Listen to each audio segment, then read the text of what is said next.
I want to keep people mindful and conscious of the fact that in life you got to cultivate a taste for peace in your.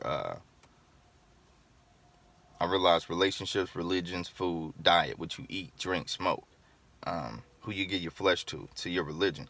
You got to cultivate a taste for peace. Even the religion subconsciously program you to suffering. You know what I'm saying? Like to repent, to forget that God got off the cross. He, the all-loving God, don't want you to worship suffering and monetary things. It's like you missed the point. Literally, you're missing the mark, and that's actually a sin because it keeps you encased in sin. See what I'm saying? I mean, let's look at war, prejudice, all of this shit. I mean, the obesity rate, what the media projects in certain people. I mean, just all of it. The racism, all of it. Like the war on drugs, drugs in the communities, criminals. Like, let's really look at society, civilization, right? On some level, we've been programmed to have to now cultivate a taste for peace on so many levels that you don't even know yourself no more. You are so ingrained into systematic oppression and brain control that you don't even know who the fuck you are no more. And what's inside of you is chaos. And this would explain all of the spiritual lostness and you know, all of the unhealthy people and just everything, unhealthy minds and spirits.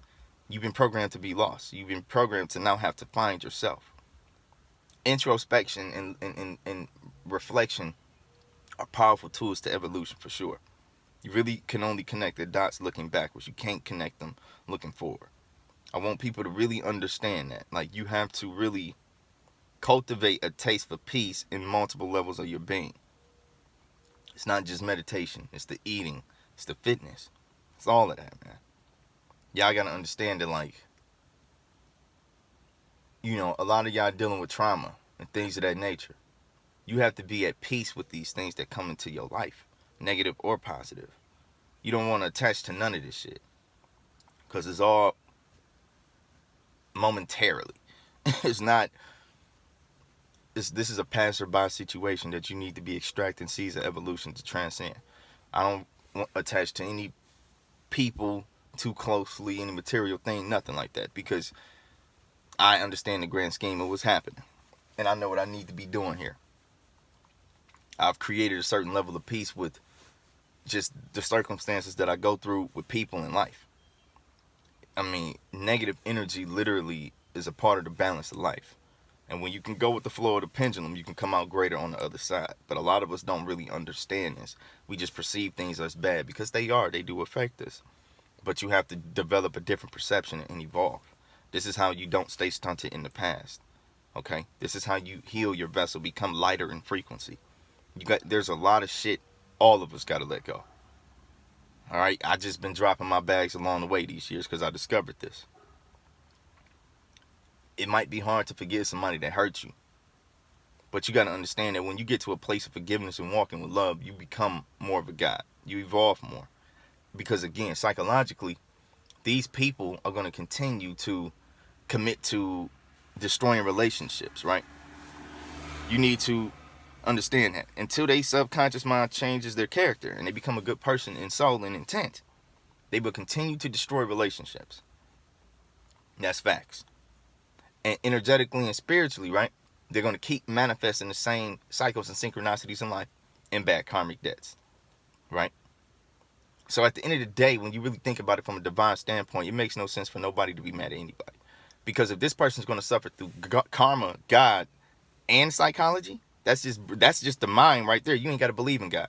Psychology tells you that the subconscious is the habit portion forming of the brain.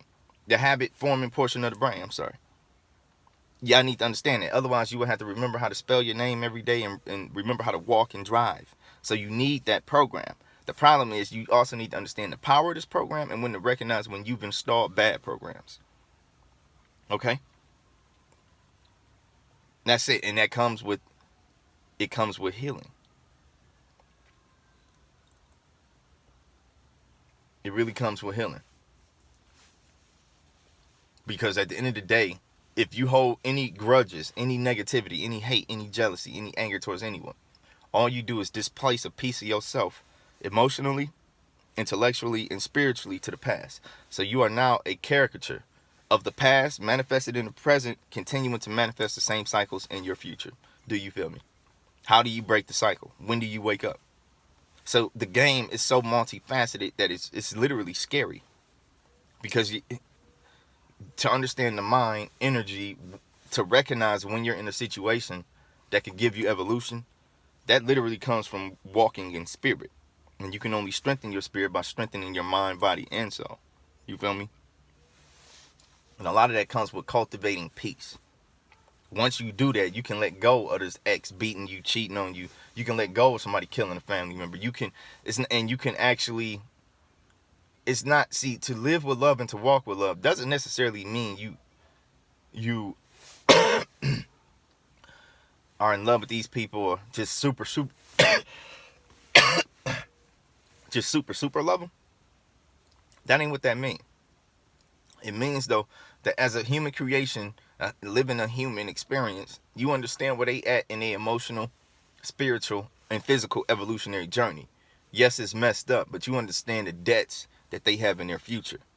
And because you are so loving and higher, you're moving in a different space now, you can actually rise above these things and embrace them with more compassion, because you understand that this guy's a loser.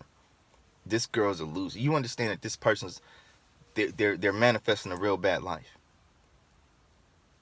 To judge somebody is to simultaneously, right, displace yourself under that judgment.